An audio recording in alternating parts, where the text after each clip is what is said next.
લાખણીથી દિશા highway અમારા નવા વાવથરા જિલ્લામાં અત્યારે 25 કરોડના ખર્ચે ગુજરાત સરકાર દ્વારા એક બાયપાસ રોડનો 4 લાઈનનું કામ ચાલુ છે. બાજુમાં સર્વિસ રોડ, આ બાજુ 4 લાઈન રોડ, વચ્ચે ગટર લાઈન છે.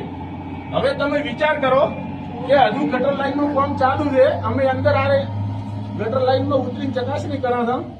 હવે તમે એ ના દેખો હે આ ગટર લાઈન, તમે આ બાજુ આવો હું બતાવું. દેખો હે દેખો અમે હરિયા દેખાય નહીં.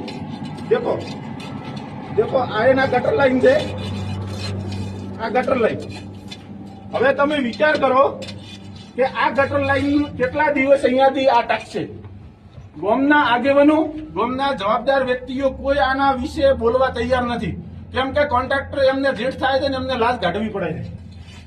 25 કરોડના ખર્ચે આના પછી હજી તમે આગળ હેડો, હું તમને બતાવું કે આ કોન્ટ્રાક્ટરે કેવું કામ કર્યું છે. આ બધી જવાબદારી અમારી નથી આવતી. આ જવાબદારી ગામના પ્રતિષ્ઠિત આગેવાન. આ દેખો દેખો હે ના, દેખો હે ના. હજુ તો આ છું નથી. અહીંયા તમે એમ ફેરવો ને એમ રેત પડે. રેત સરસ એમાંથી દેખો હે ના, દેખો.